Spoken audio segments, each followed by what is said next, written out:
Welcome to another edition of the GM Shuffle with Michael Lombardi, presented by DraftKings and Visa. And I'm your host, Femi Abebefe. As always, make sure to subscribe, rate, and review wherever you get your podcasts. Our producer, Stephen Bond, with us on the ones and twos. And Michael, we have now turned the calendar to the month of December. So the regular season starting to get good as the temperature gets cold here, buddy. We're about to see some good football coming up this weekend. Yeah, I mean, there are a lot of good games this weekend, too. Week 13. Can you believe we're in Week 13 of the season already? It's crazy, You know, man. It's kind of gone so fast, and it's been interesting to watch. I mean, have you ever seen a Super Bowl championship team like the Rams just completely look like crap? I don't know if you're ever going to see this again. I mean, it's kind of remarkable how they have collapsed. I mean, you know, how do you feel for the networks when you basically have a Super Bowl champion that you want to put on your television every week, especially since they play in the 4 o'clock window, and they look like complete duds? I mean, you just lose a complete game. You wonder why Survivor's struggling? So many teams are. When you look at the standings, everybody's clustered together. Somebody asked me this morning, who do you think's getting fired? And I was looking at the standings, and I'm like, well, you know, it's hard to predict because everybody's kind of clustered together. It's wild, and there's some games that are coming up. I believe there's a Rams-Packers Monday Night Football game. Who's going to want to watch that in December? Christmas Day, don't look at that schedule. Broncos at the Rams, and in the afternoon game on Christmas. So Merry Christmas opened up some gifts, and you get some it'll terrible still outdraw play. the NBA. It'll still outdraw the NBA. I'll bet you that without even a doubt. Probably, because I mean, who wants to watch the NBA? I watched 6 minutes of the 76ers last night. I said to myself, why would I watch this if they're less interested in playing than I'm interested in watching it? Like, it doesn't make any sense. Like, and then I read Doc Rivers' comments this morning. Well, it was a scheduling quirk. Did Michael Jordan ever have a scheduling quirk? Did he ever have a scheduling quirk? You know, they talk about, Embiid's the MVP of the league. He's the greatest player of all time. Did Michael Jordan ever just lay a dud? Did he ever do that? Did Larry Bird just ever lay a dud? Like, I'm not talking about going back to the Cousy era, but I mean, this whole notion of, it was a scheduling quirk, so they got their asses kicked in Cleveland. I mean, come on. I mean, Jesus Christ. Why would I watch that shit? You know, so, you know, I turned on another JFK assassination documentary. Why not? Why not? Well, did you turn on the All Things Covered podcast, Michael? Because we saw Patrick Peterson of the Minnesota Vikings talking with Brian McFadden on that All Things Covered pod. And it was interesting. He was asked about the Arizona Cardinals and particularly asked about Kyler Murray, and they were having the discussions about whether Cliff Kingsbury was going to get railroaded for the failures of the Cardinals this season. And Patrick Peterson said, quote, Kyler Murray don't care about anybody but Kyler Murray. I know you have some thoughts on this one, but this has kind of been the theme of what we've been talking about. Going back to the offseason and the ransom letter there, that Kyler Murray is not very well regarded in that organization. And then he reacted to Peterson like, well, why don't you talk to me directly? Like, bro, your behavior on the field, everybody sees it except for Steve Keim and Michael Bidwell. I mean, they're the only two people on planet Earth that didn't see it, right? Because they gave you $250 million. You held a gun to their head, and they blinked. Like, I mean, any general manager who had any guts or was watching what he was watching would have told Eric, whatever that guy's name is, the agent, hey, look, bro, Burkhart? hit me in 2 years. We'll see how this thing goes in 2 years. But I'm not paying assholes around here. Like, that guy, when he didn't go on the field with Budda Baker, like, seriously, what are we talking about? Like, I applaud Patrick Peterson for saying it, for having the guts to say it. I mean, you know, I did what show did I did Doug Gottlieb on Tuesday or Wednesday. I forget what day it was. And somebody in Twitter said, well, Lombardi was on a rant. I'm not on a rant. I'm just trying to be honest. Like, as Howard Cosell said, if you see it, you got to say it. Like, what's wrong with saying Kyler Murray has no ability to relate to his teammates? Like, what's wrong with saying that? If we see it and you've got experience, am I going to offend Kyler Murray? Maybe, but it might help him, actually. Because people view him a different way. You know, I mean, here he's got a chance to win a game against the Chargers. He's got 3 possessions, and the first thing he does is throw his coach under the bus. I mean, seriously, you want to be around that guy? You want to build a championship team around that guy? It's funny, today on the Daily Coach, when I went over to Australia in 2019, I got to spend a lot of time with the Essendon Bombers, which is one of the teams in Melbourne. And one of the great coaches over there is a guy named Alistair Clarkson, and they call him Clarko. And he won 4 titles in the premiership in that Australian rules football. And we wrote something today on the Daily Coach about him, about how he went to a new team, North Melbourne, the greatest nickname of all, the Kangaroos, right? So he's coaching North Melbourne Kangaroos, and he says in the video, which it's up on the Daily Coach website, is, we're not just looking for people that can play here. We're looking for people that can play on the last Saturday in September. We're looking for people who can win a premiership. We're looking for players that are committed to we, not me. I mean, is Kyler Murray, does he fit anything that Clark goes talking about? Of course not. And it was as obvious as the nose on my face. Like, why is anyone surprised? I'm not sure if people are surprised. I think they're mainly surprised that somebody actually came out and said it with Patrick Peterson on the podcast. Now, Kyler, you mentioned that he responded on Twitter. This was Kyler's tweet. He said, "This isn't true. You are on some weird bleep at P2, which is Patrick Peterson's Twitter handle. You got my number. If you really felt like this as a, quote, big bro or, quote, mentor, you're supposed to call me and tell me, not drag me so you can grow the podcast there." So Kyler obviously on the defensive, and Kyler wasn't the only one that came out and said something. DeAndre Hopkins also came out supporting his quarterback. You expect that from somebody that plays with him. DeAndre Hopkins tweeted, "You don't kick a man when he's already down." Then he also tweeted another quote out there that said something, it says, "You gained attention but lost respect," is a quote that he put out there. I completely disagree. If you say your opinion, how do you lose respect? How do you lose respect? Do you have courage? That's the problem we have in covering football, is nobody gives an opinion. I mean, we're watching Russell Wilson just shit down his leg, and everybody's saying, well, it's okay. Like, no, it's not. Like, that's the job. I mean, Cosell, when he was doing the Monday night broadcasts, they would get a ton of letters from any players, fans of the team that he criticized. I mean, that's what grew the game on Monday night, because he would say things that the fan at home is thinking, not the fan of the team, because you can't say a bad word about the Eagles. Like, I can't say a bad word about Joel Embiid in Philadelphia, because God forbid the 76er fans go crazy. They're so blind they can't see it. They think he's the most marvelous competitor in the history of competitors, when, they should put, he's got no chance. You can write this, Femi, down. December 1st, 2022, he will never win a title. Never. Underscore never, right? Because he doesn't have any element in his in his play that allows himself to win. But what's wrong with saying it? Like, and you're going to be wrong sometimes, and then you got to admit when you're wrong. But when you see something, you've got to say it. Like, I don't understand how, kick a man when he's down. They're not kicking him. It's the truth. I mean, he's not endeared to his teammates. You could just feel it. It is interesting because we've heard guys like Zach Ertz have come out and support. Now, these are all the pass catchers, the guys that Kyler directly works with. Colt McCoy has stood in support of Kyler Murray, but I think Colt McCoy might stand in support of anybody, the kind of person that he is. Yeah. But Colt's going to run for governor of Texas one day. I mean, he's politically correct. I mean, he's so good. Like, seriously, he'll be the governor of Texas. I mean, he's shaking hands, kissing babies. Like, I get that no player wants to come out. It's like Russell Wilson. No player wants to come out and attack Russell. But the performance speaks different than the words. And that's part of being a general manager, is to see what's going on. It's like we talked about on Monday with Denver. Like, that team's not playing very good. That team's not playing with any intensity or any level. Like, and as an executive, you've got to see that. Like, if it comes in the paper, like, what are they paying you for?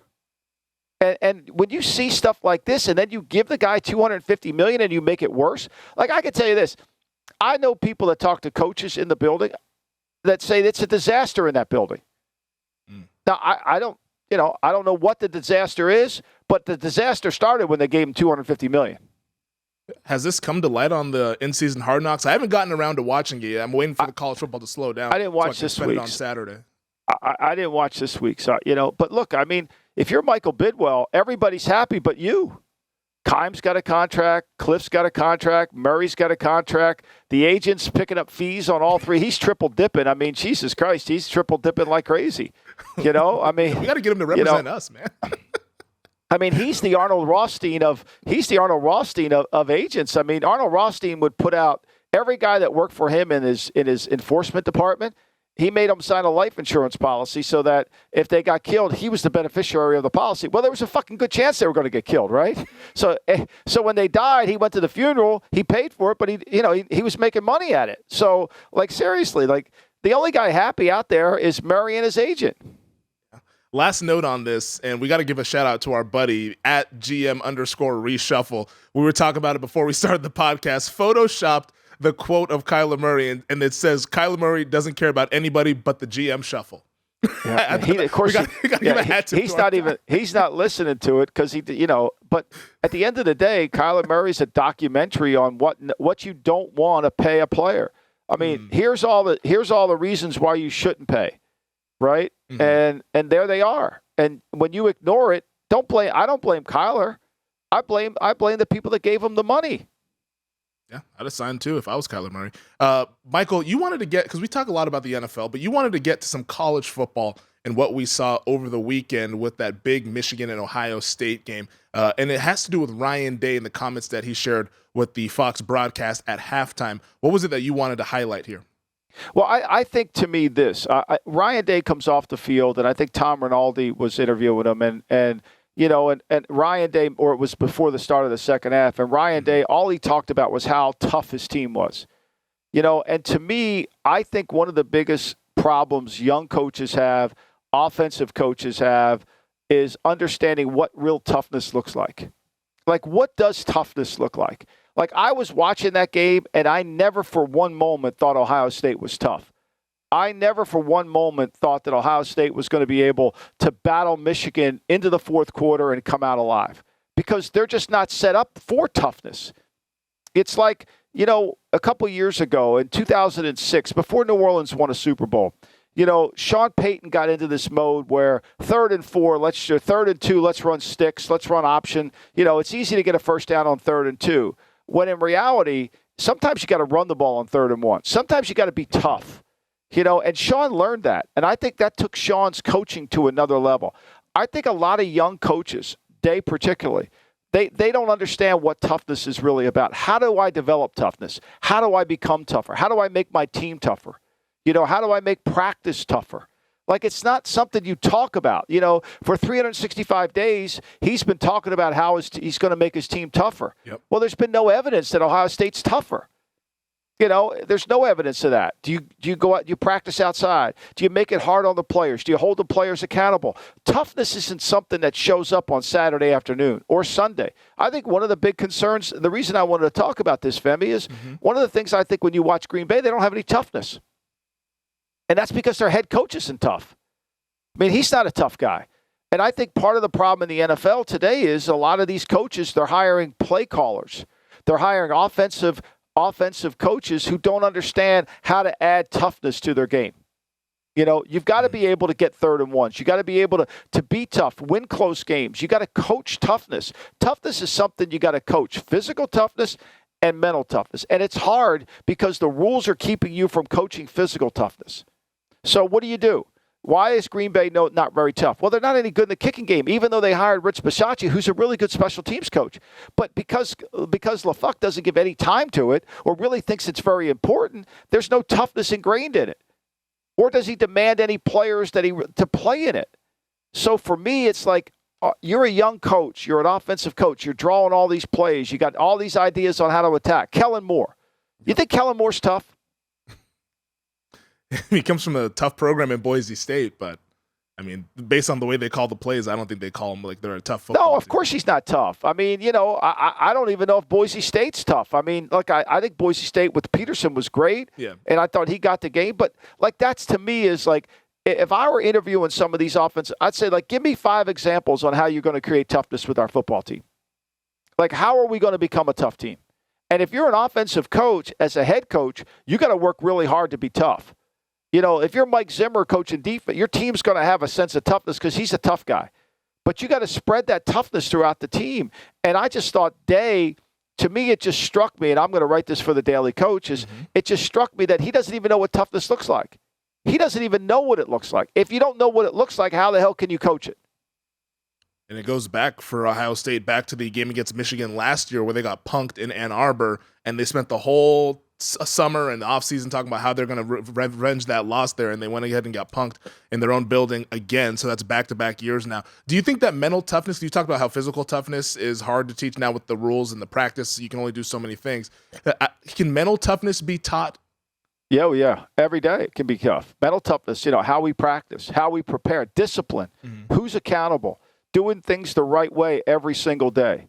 That and really having a hard time having an understanding of what it takes. Like, I'll give you an example. I thought Frank Wright was a tough coach.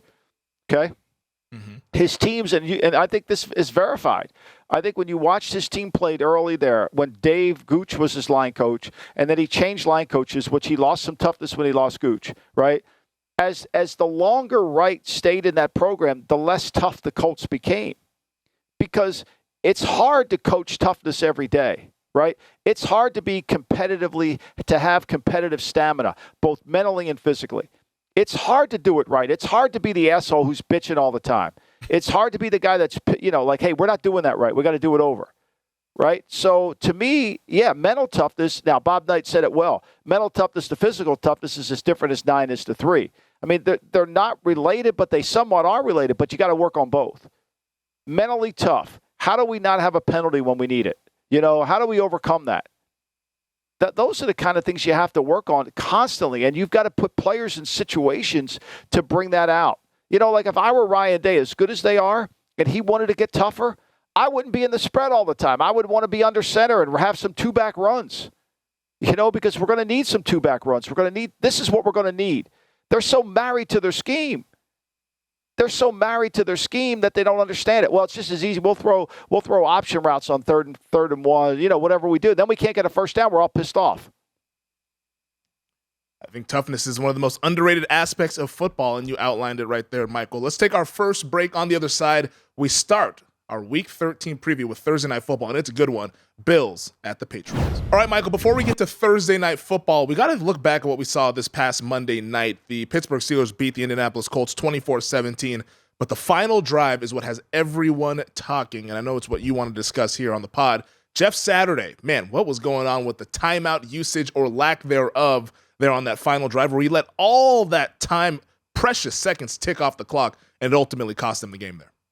I'm not a TV producer, but what I would love to see, a couple things I would love to see it kind of indoctrinated into television. I would love to see third downs in the red zone get sponsored by, the GM shuffle, and it's a 4-point play, just to let everybody know how important the play is, right? And put a graphic up there. It's sponsored by Budweiser. I don't give a shit who you do it by, but alert people know.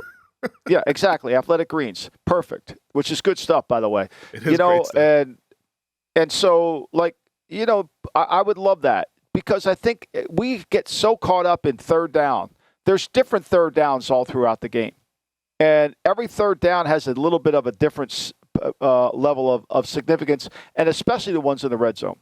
So I think that. The second thing I would love to have done is I would love to have, especially at the end of the game, after the 2-minute warning, I would love to have the time remaining and how many plays remaining, okay, based on the calculations of timeouts and based on the time.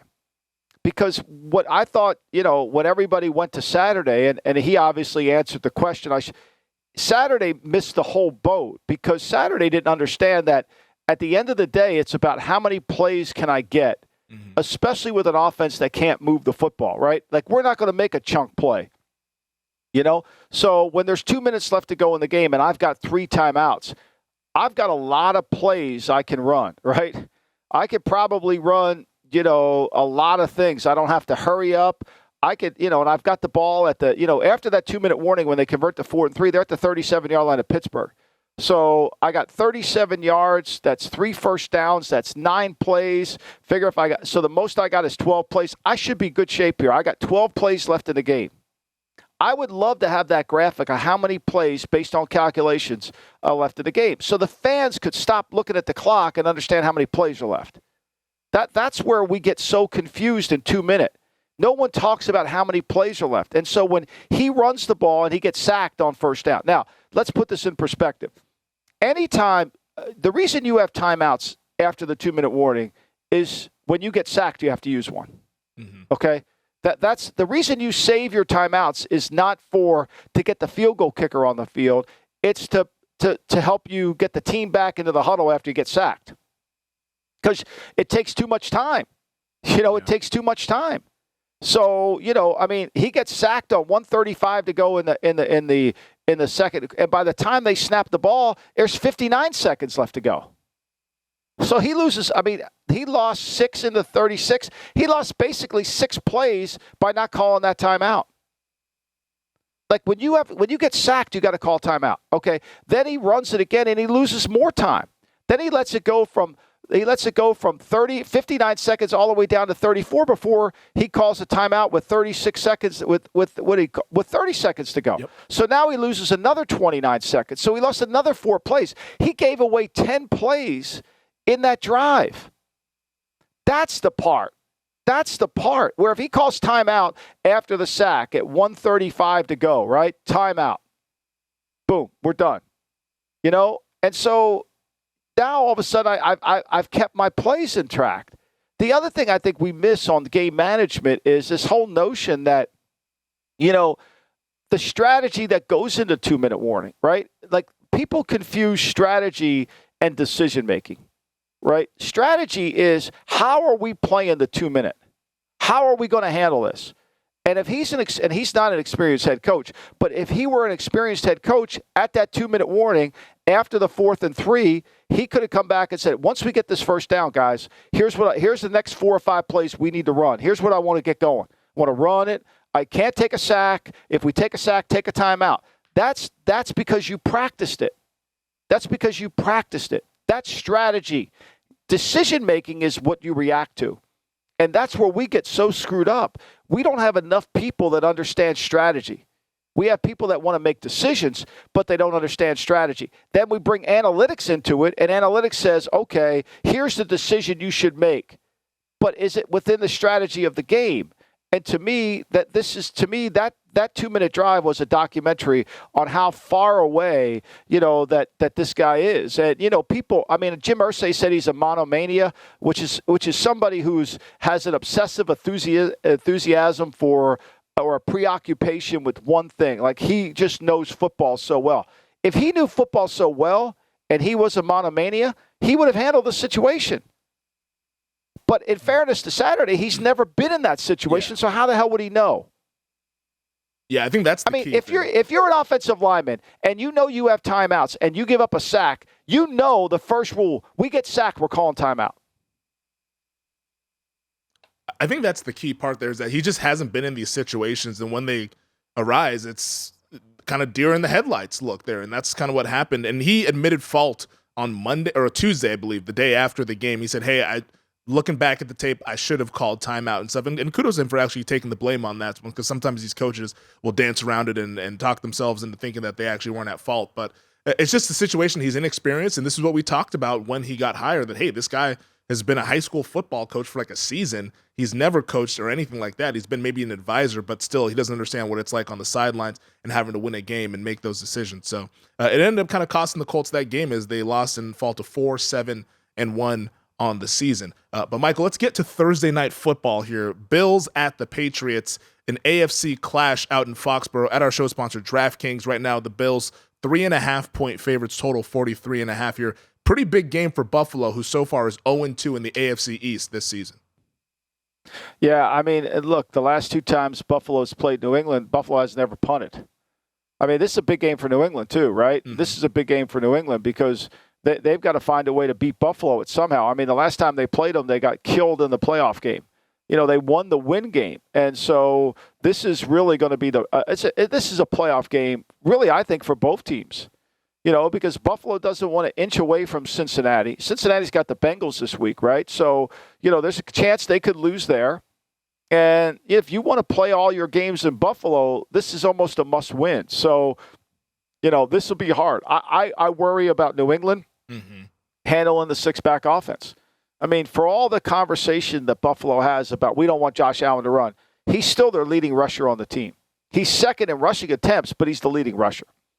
They're going to run him. The first 5 plays of the game, Allen will run, and it won't be a quarterback scramble. It'll be to let Belichick know he's in the run game.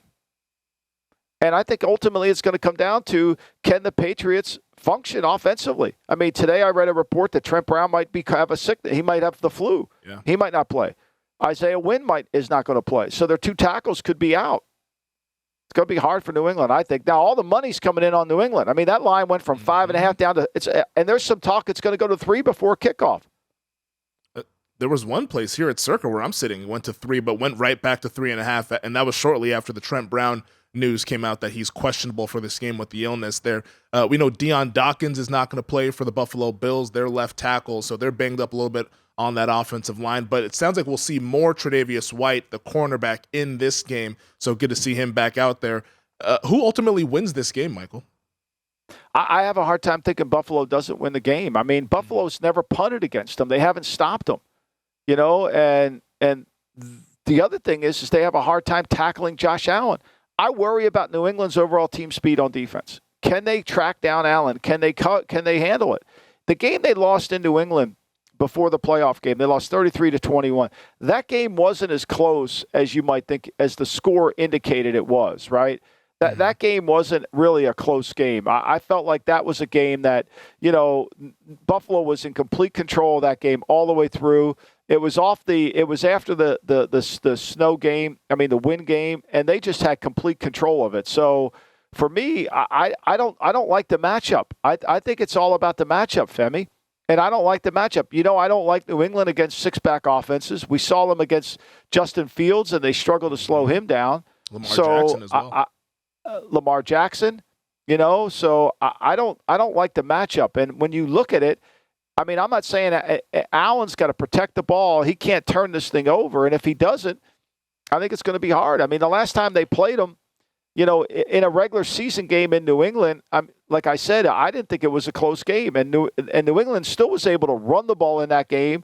I mean, Damian Harris had 103 yards rushing in that game. But, you know, Mac Jones couldn't make him hit 145 yards passing. And Allen threw for 314.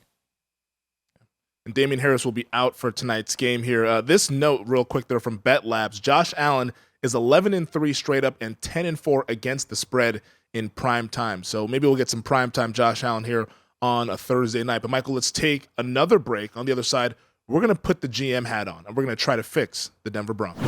All right, Michael, let's get into it. You have been a former general manager in this league, have worked a number of years in the front office. Myself, I can play armchair GM and try to assist you here in this discussion. But the Denver Broncos, Michael, it has been an absolute disaster so far this year for the Denver Broncos. The Russell Wilson trade in the offseason has completely failed early on in this situation. Nathaniel Hackett as the head coach, that has been a failure. How would you, if you were given the job and let's say George Payton says, you know what, I don't want to do this anymore, I'm done, and the Walton family calls you up and says, Michael Lombardi, want to make you the general manager of the Denver Broncos, how would you go ahead and fix this mess out in the Rocky Mountains? Well, I think the first thing you got to do is understand what is truly the problem, right? What is the problem? Is it players? Is it coaching? Is it scheme, right? So you got to break it down into that. And so one of the big problems is we know Russell Wilson isn't Russell Wilson. We know that. And we also know we can't get away from Russell Wilson. We know that, we can't find a way to dump him. So we've got to manage it. So my first course of action would be we're going to need to have a way to have a plan around the quarterback because he's going to be here for a year. So we don't have any draft picks. We're paying this quarterback. So what I would try to do is try to build a developmental program within the building. And really find somebody who had toughness, who could be a leader of the team, who's going to let us reconstruct this team as we struggle through these first couple seasons with Russell. I mean, we're going to have to take 2 steps back to go 1 step forward, even with Russell. Like, this is not a quick fix. Like, okay, we can change coaches, but does that solve the real problem, right? Mm-hmm. I don't want to make the mistake that Seattle made. Fire Bevel, hire Schottenheimer, fire Schottenheimer, hire Waldron. Wait a minute, there's a pattern here that never got fixed, right? What's going on? Oh, fire Russell, now it's fixed, right? So I think you really got to understand the crux of the problem. I think if you become the general manager of the Denver Broncos, you got to take 100-day and look backward because I don't think you can strategize a plan moving forward until you understand truly truly what the problem is. You know, it's funny. I'm reading this book and it talks about Musk and how he put a rocket in space. And, the Russians, it cost $200 million and $200 billion to get a rocket. And he thought he could build it for $9 billion, because he found out what was the crux of the problem. And I think that ultimately is what we have to do as a strategist, right? We've got to understand what is the real problem. Once we identify the real problem, now we can go solve it. And if Russell's the real problem, then obviously we're going to have to figure out how we're managing Russell because of the cap. Do we trade him? Do we dump him? Do we have somebody take him? How do we do that? So that's really where it starts, Femi. And there's no like, hey, let's bring a left tackle in here. Let's bring a right tackle in here. I think what we have to do is build a team around who we know won't be the quarterback in 2 years. Would you then, I guess, build this team to be more of a running type of team? You mentioned the offensive line and stuff like that. I mean, I think that maybe that's how you go about doing it, is building a strong offensive line that can run the ball, and maybe Russell Wilson can lean on that run game to get some sort of efficiency offensively, because you're not going to be able to dump him. I mean, looking at the contract, nobody's trading for that based on what we've seen for this year. If you cut him, You're absolutely in cap hell for the foreseeable future. So it's got to be something that works with Russell Wilson. Would that be leaning on a dominant run game? Well, I think what you have to do, if you come over and you become the president of the team, the first thing you got to do is have a meeting with him. And you got to say, look, right now you're part of the problem. And we're going to have a man-to-man conversation here. You're part of the problem. And if you want to be part of the solution, you're going to have to bury your ego. You're going to have to bury what you think you are, because you're not. Remember, Phil Jackson didn't want to coach Kobe Bryant at the end of his career. So he retired. Why? Because he didn't want to be the guy to tell Kobe, you can't do that anymore. Right? That's a hard job. Yeah. That's a hard job. Right? And so, but somebody's got to be honest with Russell. Somebody's got to have a meeting with him who's got the authority to have a meeting and has got the support.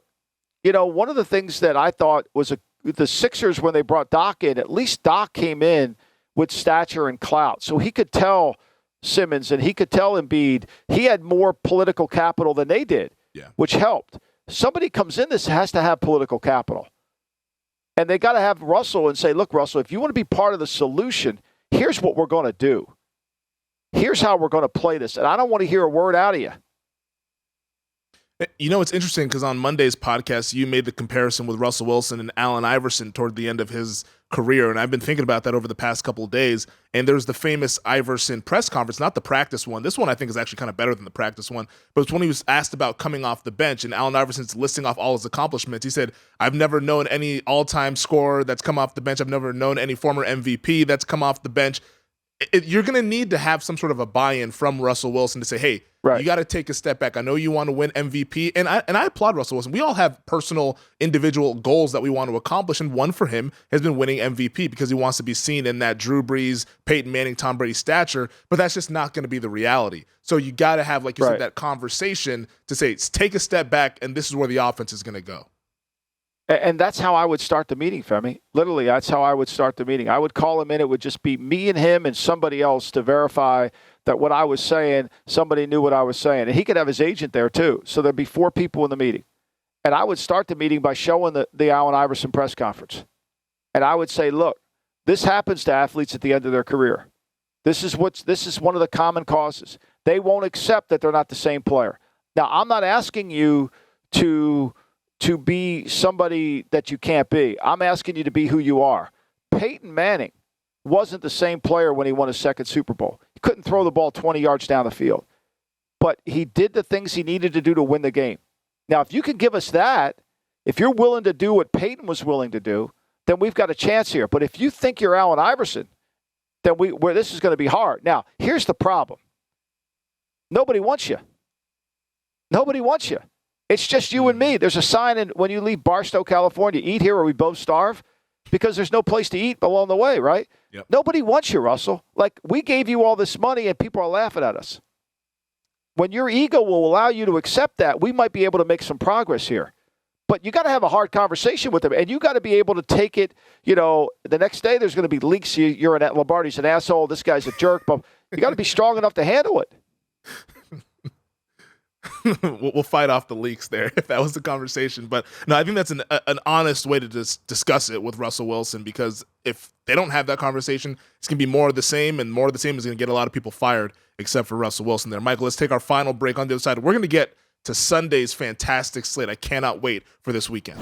All right, Michael, let's get to Sunday's slate, and what a slate it is. And we will start in the Meadowlands, which might be a little bit of a playoff game here over these next 3 weeks between the Commanders and the Giants' first matchup in New York. And the Commanders, Michael, at our show sponsor DraftKings, 2.5-point road favorites, total of 40, and what's going to be a very, very important game for this NFL or NFC wildcard race. You know, it's funny. I had this as the Giants should be favored by 1, and 1.5, and the Washington Commanders are favored by 2. And I ask you, as the betting expert on this show, because I don't make a bet at any week, is say that they didn't tip that pass that Mariota threw to Patterson and the Washington Commanders got beat. What would this line be? I would guess like a pick. Probably would. Yeah, that's what I think. Yeah, maybe the Giants still favored by a point. I don't trust Heineke. I don't know about you, but I don't trust him. I think, to me, the reason is when you look at this game in the last 5 weeks, right? The last 5 weeks of the season so far, the Washington football team, when you put all the numbers together, they're 9th in the league. Meanwhile, the Giants are 25th. The Giants haven't played well the last 5, right? So, and that's really been one of their biggest causes of the out. The last 10 games, they're 18th in the league. So they've been tracking the wrong way. And where they have lost games is where they won games, right? They were great in the red zone. They weren't last week against the Cowboys. They could run the ball. They can't run the ball. And so the matchup favors it. And when I break down the game codes in this game, when I look at the game codes, the Giants have better – the Giants are strong in 6 areas, Washington only 2. They're both about the same in weaknesses in terms of Washington's 2, the Giants 3. But I think this is more about who's playing better. And both teams are good in the fourth quarter. The Giants are the best fourth quarter team, and Washington's the 4th best. So I think it's one of those where it's going to come down to the last. And I think if you can get 2.5 points, you got to take it as a home dog. I completely agree with you. I haven't bet it yet because I'm hoping that it can go to 3 and I can get Giants +3, but I'm going to find a way to bet the New York Giants in this game. It's going to come down to which quarterback protects the football, in my opinion. Can Daniel Jones or Taylor Heineke protect the ball? I like Martindale blitzing again, but they have been able to get pressure on the quarterback.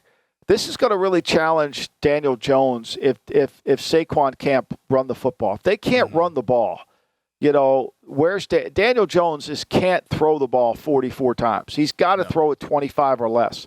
They're going to have to find a way to get yards without having, if they can't run the ball, and that's going to be the biggest challenge. I think the game that most people are excited for, and we're excited for it as well, it's the rematch of last year's AFC Championship game, Chiefs at the Bengals. At our show sponsor, DraftKings, Chiefs 2-point favorites on the road, total 52.5. Man, this is going to be a titanic matchup. Jamar Chase expected to be back for Cincinnati. I think this is another game where, I had it as 2.26 in my power rankings. There's very little margin here. And both teams, the Bengals really impressed me last week. I never thought the Bengals would be able to protect against the Titans, especially on the road. I thought that Joe Burrow would have gotten hit. But I think Cincinnati's playing a lot better right now. And they're really good on defense, and they make really good second half adjustments. Mm-hmm. I think at 2.5, if you're getting 2 or 2.5 as a home dog, I think it's a close game. I think it's a really close game. Both teams are really strong in a lot of areas. This is a playoff game. This is truly a playoff game. And I would just lean towards taking the Bengals. The Bengals impressed me last week with their toughness. You go into Tennessee and you beat Tennessee, and you hold the ball for the last 6 minutes of the game without one of your best players in Joe Mixon. That's pretty impressive.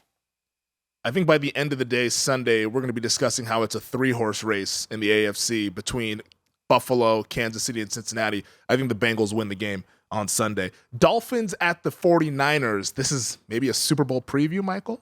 San Francisco 4-point favorites.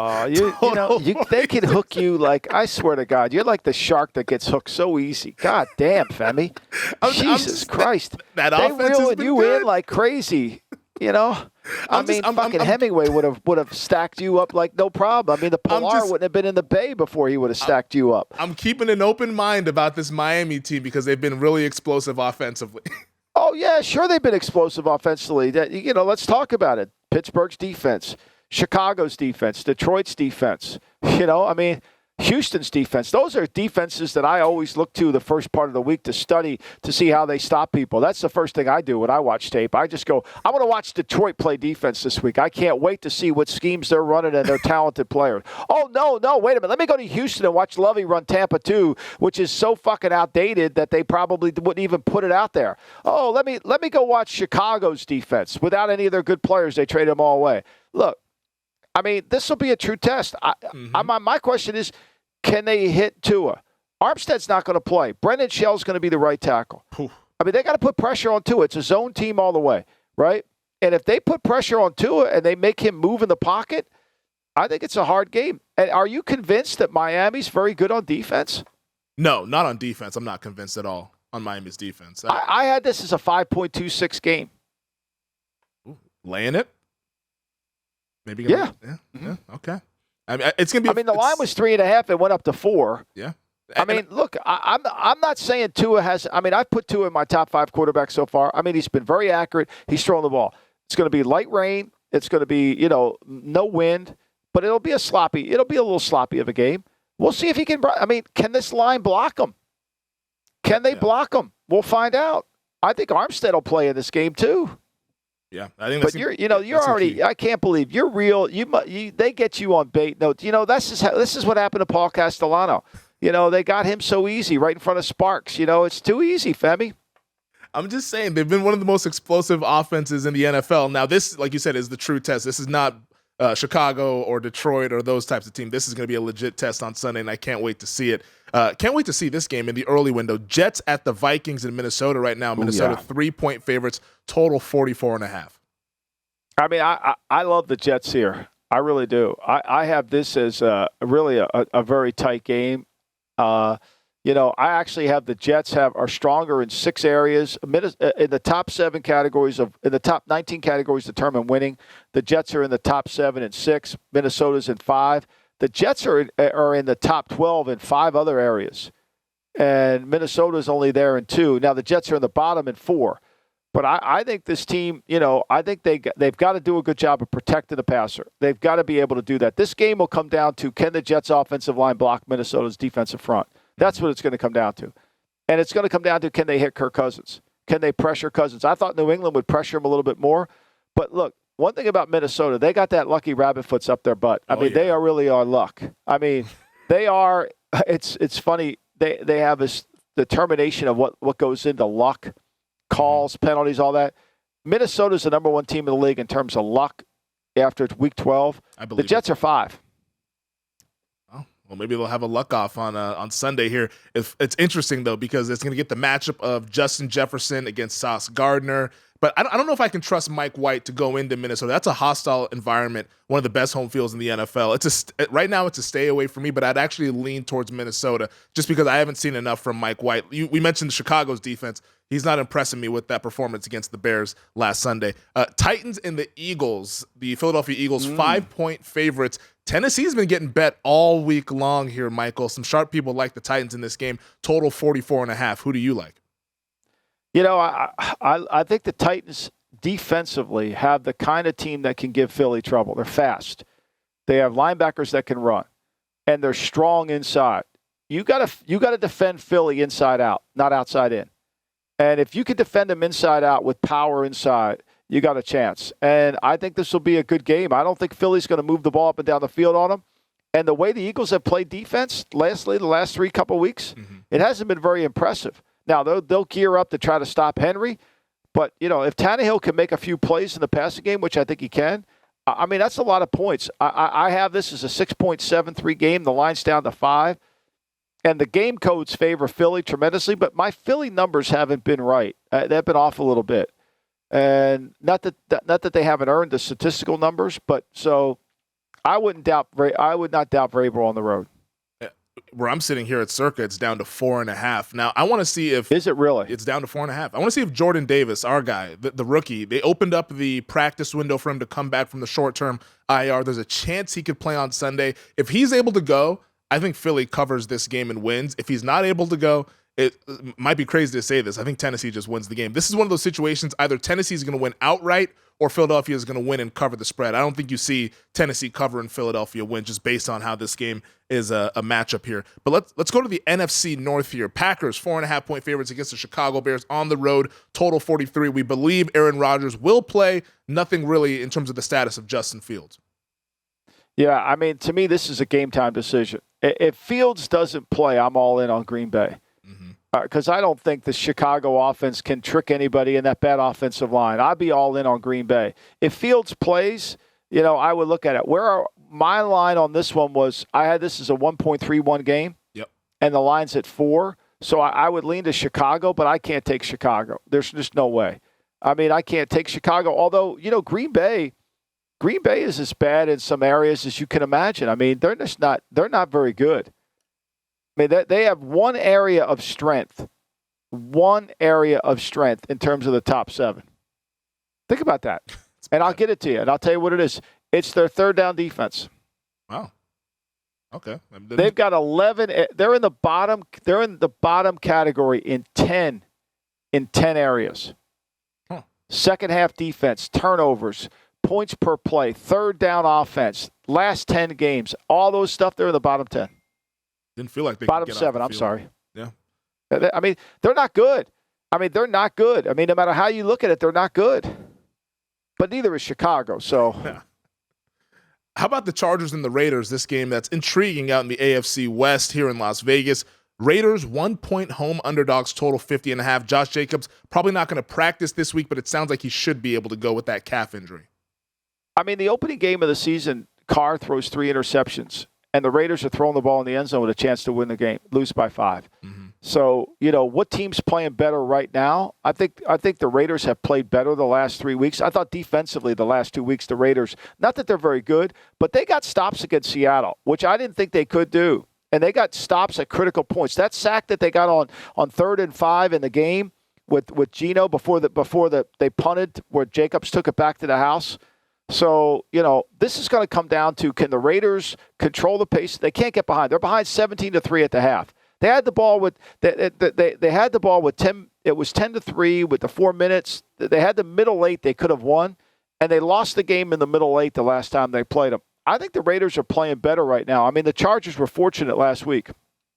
Very fortunate. Jaguars and the Lions. This one I'm sure will give us some sort of coaching tidbit to discuss on Monday's podcast. Jacksonville 1-point road favorites, total 51.5. This is a really even. I was all over Jacksonville, and then when I ran my numbers, I had Jacksonville's favorite by 157, and the game codes to me are really even. Jacksonville's a 4-5-1-0 team. Detroit's a 4-1-6-0 team, which means they're strong. Both teams are strong in 4 areas.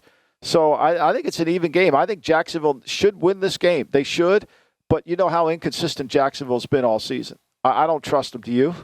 They're hard to trust, but their ceiling definitely higher than Detroit's, I would say, based on the quarterback play. Yeah, no doubt. And their defense is better than Detroit. I mean, the offensive line for Detroit's kind of beat up. That favors Jacksonville at this point.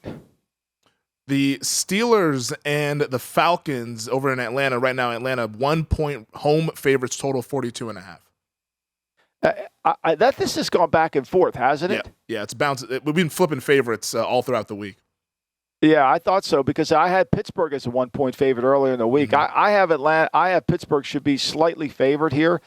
I don't doubt Atlanta. I think Atlanta's got to. I mean, if Atlanta could have won could have beaten New Orleans in the opening game, they might be the best team in the South. Not that they're any good. I wrote a column for VSiN on Tuesday about who's going to win the South. And I would take Atlanta at 750 only because I think it's a good number. But when I look at their defense, you remember in Home Alone when Kevin's the shelves all fall down and he sees a picture of Buzz's girlfriend. He says, "Buzz, your girlfriend, woof," right? Well, that's what every time I watch Atlanta's defensive tape, I think, woof, man, are they bad? But they find a way to make a few plays here and there. And as long as Mariota doesn't have to throw the ball more than 25 times, they have a chance. They ran the ball on Washington last week. They'll run the ball on Pittsburgh. Yeah, their run game is really good. Arthur Smith doing a pretty good job out there in Atlanta. Finally, Browns at the Texans. Cleveland 7-point favorites, total 46.5. Deshaun Watson returning from the 11-game suspension. What should we expect to see from Watson, who hasn't played in almost 2 years? Well, I mean, this is to me is a custard last stand game for Lovey, right? I mean, Lovey has got to show that he can stop the Browns, right? We know they're not very good on defense, right? They're really historically bad. And their offensive scheme is just atrocious. And I don't care who plays quarterback. So, they've got to be – and they play better at home. Give Houston credit. They do play better at home. But to me, when you're in the bottom 7 in 14 categories of the 19, you're bad. But this is one of those games, Femi, where throw the numbers out.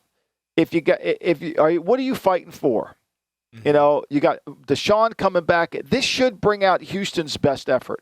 And if you're the owner of the Texans and your team doesn't play at a high level today, you got real issues. To me, this is a kind of we're going to find out game. Cleveland should win. The line's 7. I had it at 7.68, but I think you got to throw the numbers out. I think if you have any faith, this is the moment where Houston's got to make a play. And you take Houston in the points and you just throw up when you do it. But if Houston doesn't play to this level against their ex-quarterback who hurt their organization, caused a lot of problems, put them in this hole, when are they going to play good? Yeah, it's a stay-away game for me. I would never want to lay 7 points with a quarterback we haven't seen in about 2 years, and you're not going to be able to get me to bet Houston, not even with your money. So I'm going to go ahead and stay away from this one, but it'll be an interesting Maybe you'll bet it with your man Kyler Murray's money, or you can do it with Tua's money. Now that you're a Tua fan, you can do it with his money. Wait till that extension comes this offseason for our guy Tua. Oh, I can't wait for that. That does it for this week's episode of The Pod. We will see you guys on Monday. As always, thank you to DraftKings Vs, and thank you to our producer, Stephen Bond, with us on the ones and twos. Thank you to you, Michael, and I will talk to you on Monday. Thanks for watching the GM Shuffle with Michael Lombardi, and for more videos like this, make sure to subscribe to VSiN Live and the GM Shuffle podcast with Michael Lombardi, presented by DraftKings and VSiN, wherever you get your podcasts.